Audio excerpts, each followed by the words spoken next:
오늘 우리가 허락하신 하나님의 말씀은 요한복음 10장 7절에서 10절까지 말씀입니다. 이렇게 교독합니다. 그러므로 예수께서 다시 이르시되 내가 진실로 진실로 너에게 말하노니 나는 양의 문이라. 나보다 먼저 온 자는 다 절도요 강문이 양들이 듣지 아니하였느니라. 내가 문이니 누구든지 나로 말미암아 들어가면 구원을 받고 또는 들어가며 나오며 꼴을 얻으리라. 도둑이 오는 것은 도둑질하고 죽이고 멸망시키려는 것뿐이요 내가 오는 것은 양으로 생명을 얻게 하고 더 풍성히 얻게 하려는 것이라. 아멘. 할렐루야. 부활절 제4주의 아침, 선한 목자이신 주님 앞에 엎드리며 예배를 드리는 양 무리들의 예배가 되기를 소망합니다. 오늘은 요한복음 10장 7절에서 10절까지의 말씀을 통해 입구라는 주제로 말씀의 은혜를 나누고자 합니다. 우리는 언제나 살아가면서 어디를 가든지 꼭 가야 하는 곳이 있죠. 바로 그것은 입구입니다. 또 입구가 있으면 출구도 있죠. 우리 인생에서 입구라는 것은 그곳이 어디인가를 드러내 줍니다. 입구를 통하여서 우리는 그곳이 어떤 곳이고 또 무엇을 하는 곳인지 알 수 있는 것이죠. 그것을 들어가야만 우리는 그 안에서 체험들, 다양한 경험들을 할 수 있는 것입니다. 어느 날 세례자 요한이 하루는 제자들을 예수님께 보내 묻습니다. 선생님이 오실 그분입니까? 그렇지 않으면 우리가 다른 분을 기다려야 합니까? 그때 주님이 대답하시죠. 너희가 보고 들은 것을 가서 요한에게 알려라. 눈먼 사람이 다시 보고 다리 저는 사람이 걷고 나병 환자가 깨끗해지고 귀 먹은 사람이 듣고 죽은 사람이 살아나고 가난한 사람이 복음을 듣는다. 나에게 걸려 넘어지지 않는 사람은 복이 있다. 라고 말씀하십니다. 누가복음 7장 20절에서 13절 사이에 있는 말씀드리고요.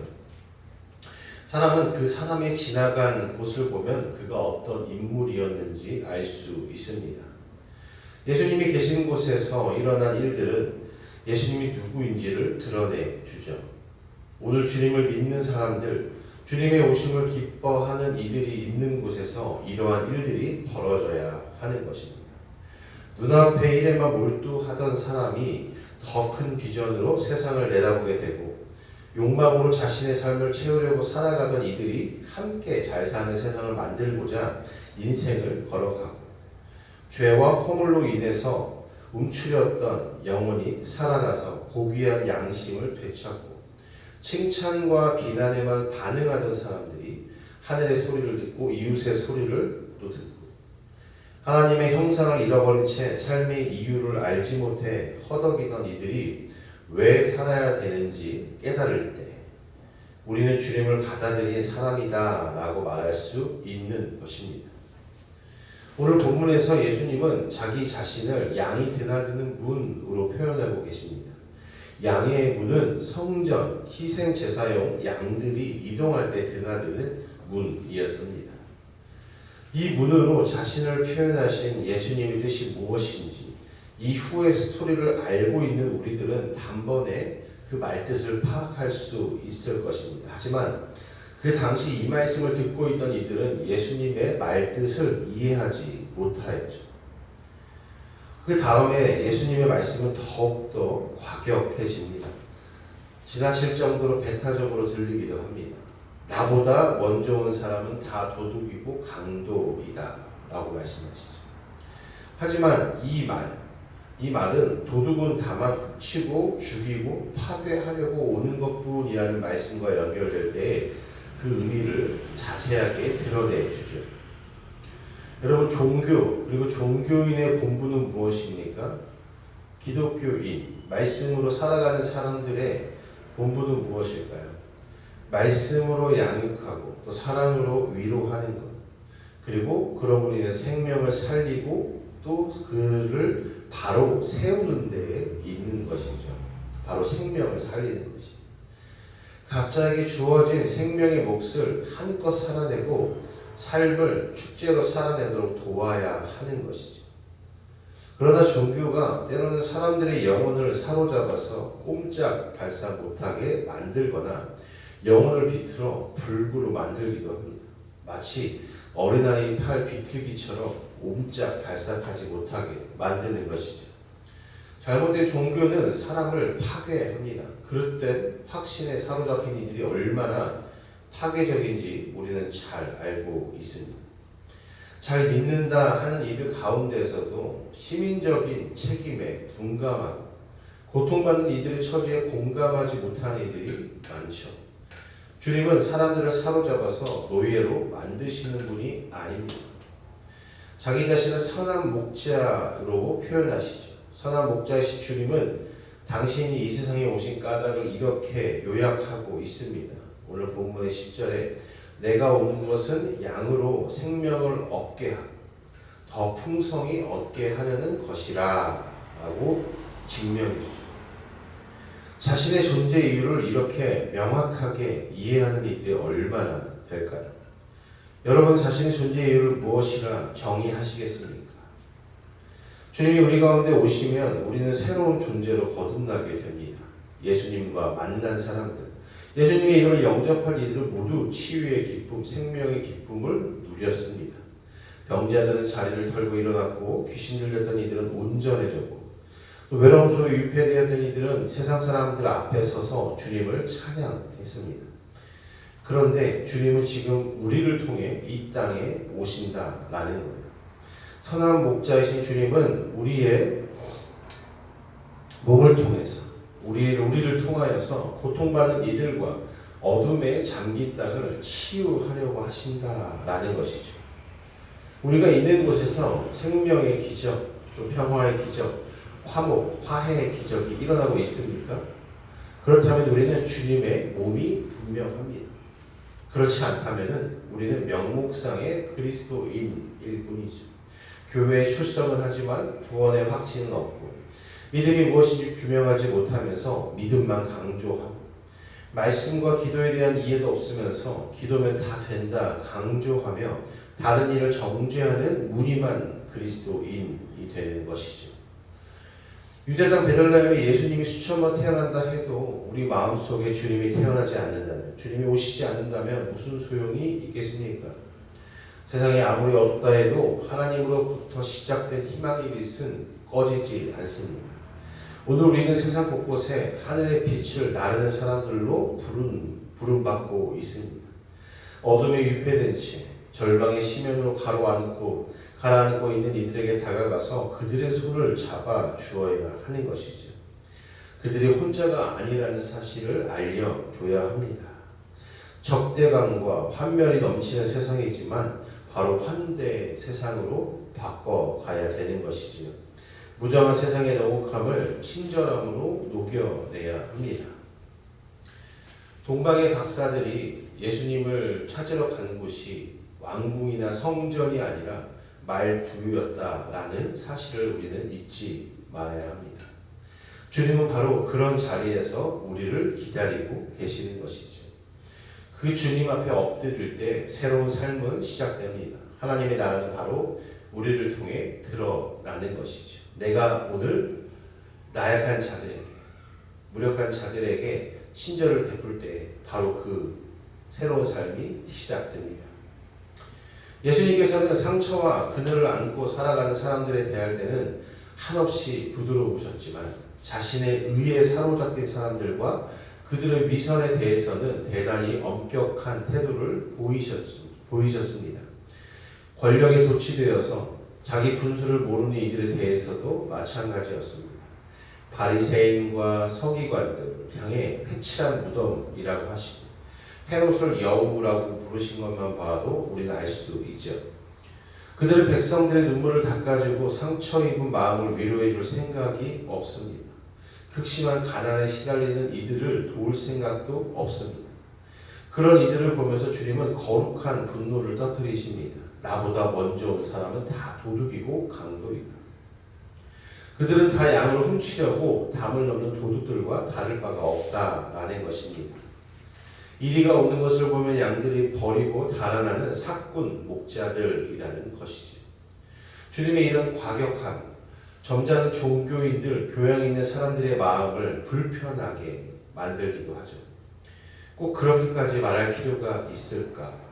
비판을 해도 조금은 타협의 여지를 남겨야 하지 않나라는 생각을 하기도 합니다. 하지만 그것은 머리로 살아가는 이들의 생각이고 고통받는 인류로 인해 가슴 미어 터지는 슬픔을 느끼는 예수님에게는 해당되지 않는 이야기입니다. 자기 자신의 죽음, 자기 자식의 죽음을 보고 있는데 어찌 참을 수 있겠습니까? 하나님의 뜻을 누구보다도 잘 안다라고 자부하는 이들이 자기 자신들의 권력 유지를 위해서 하나님의 뜻을 자의적으로 왜곡하는 현실을 본 30대 초반의 청년인 예수, 바로 그 예수님의 마음에 불이 붙지 않는다면 오히려 이상하지 않겠습니까? 그래서 이런 야성, 바로 이 야성을 가지고 있는 예수, 이 예수님을 통하여서 세상은 새로운 변화를 만들어 갑니다.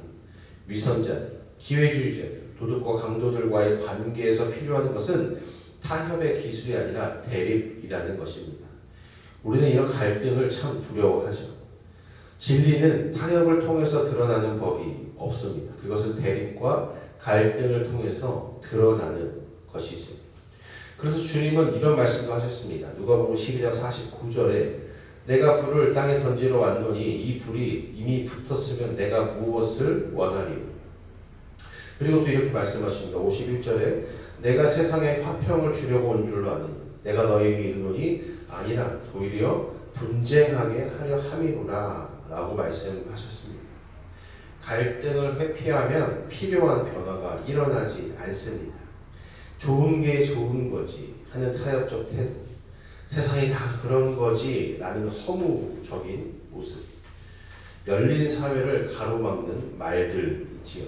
좋은 게 좋은 것은 아니다 라는 것이, 그동안 수많은 교회에서 수많은 사람들이 이 말로 교회의 어두운 모습, 교회의 잘못된 것을 가려왔습니다. 하지만 그렇지 않습니다. 예수님이 만약 이 시대에 지금 우리 앞에 오신다면 우리를 보면서 무엇이라 말씀하실까요? 해칠한 무덤이라 말씀하시지 않겠습니까? 우리는 교회가 선택받은 하나님의 백성들의 모임이다 라고 말합니다. 맞습니다. 하지만 우리가 선택받았다라는 것은 오직 우리가 선택하는 것들을 통해서 확증이 되는 것입니다. 예수님의 길을 걷지 않으면서 예수를 길이라고 고백하는 것은 거짓인 것이죠.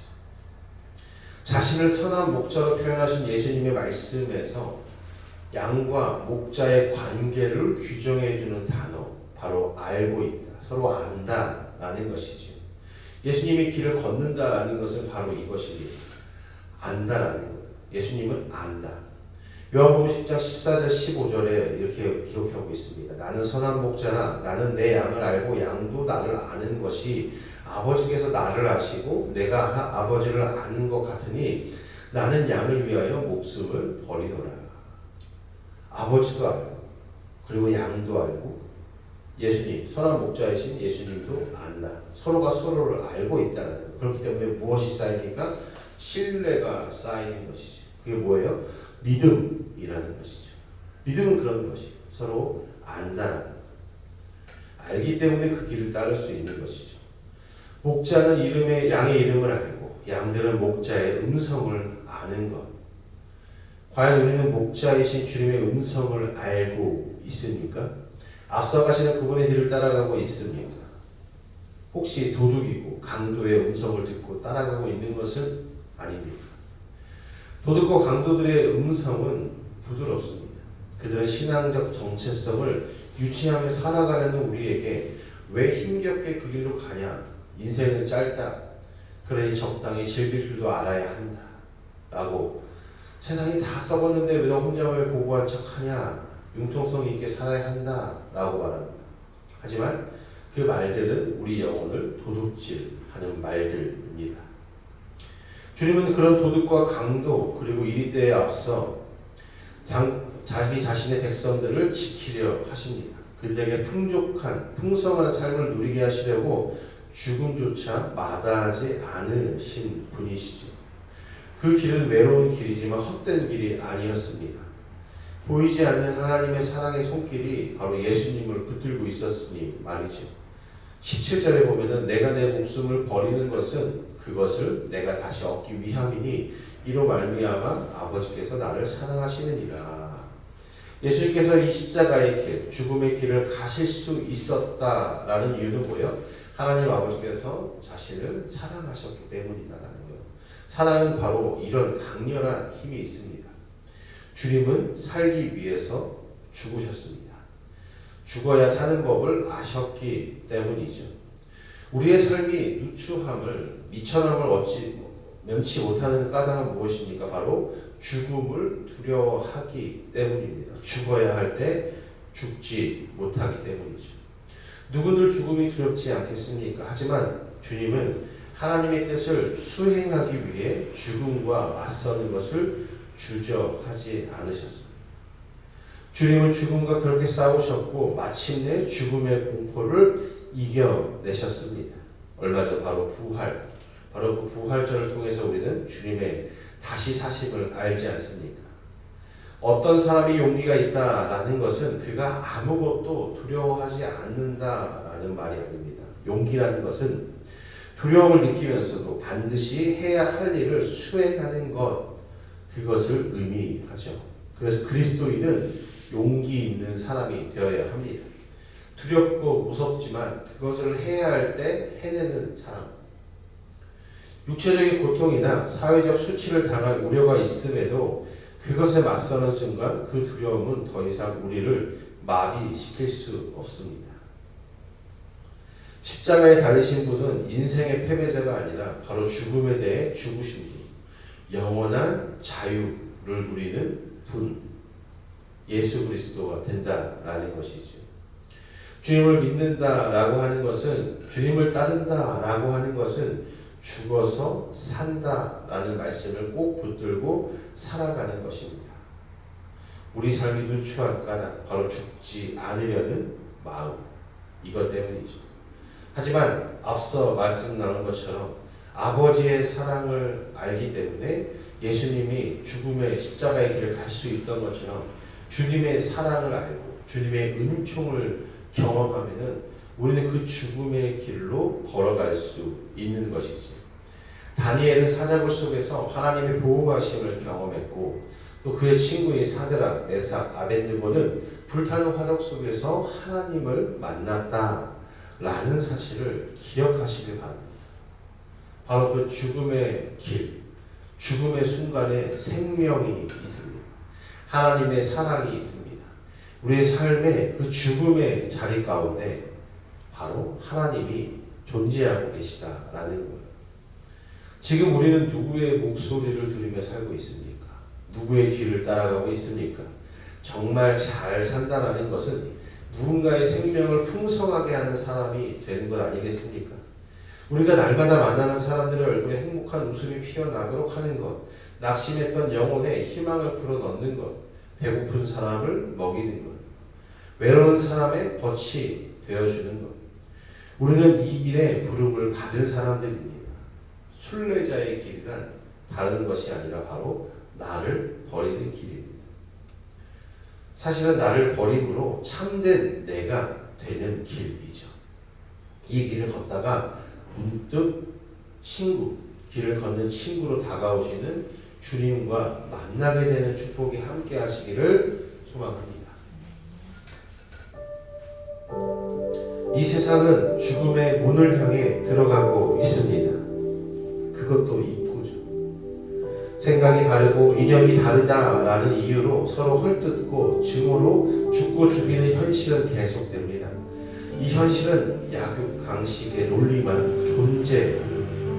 뭐가 그렇게 잘났다고 이런 현실을 계속 이어갈까요? 틀린 것은 바로 고치고 정의를 세워나가는 사회를 만드는 것은 불가능한 것처럼 보입니다. 그러나 우리에게 주님은 또 다른 분이 있다라고 말씀하십니다. 그 문은 생명의 문입니다. 그 문을 통해서 새로운 세상으로 들어갈 수 있습니다. 여기서 중요한 점은 그 문을 통하지 않으면 절대 그곳으로 들어갈 수 없다라는 것입니다. 도둑 세력과 강도들 그리고 사꾼들에게 미혹되지 마십시오. 오직 주님을 통해서만 들어갈 수 있다라는 사실을 기억하시기를 축원합니다. 바로 그 생명의 문으로 들어가는 자, 또 그 생명의 길을 걷는 자, 그 자가 바로 참된 그리스도인입니다. 우리 모두 참된 그리스도인으로 거듭나는 귀한 한 주가 되시기를 축원합니다. 말씀 묵상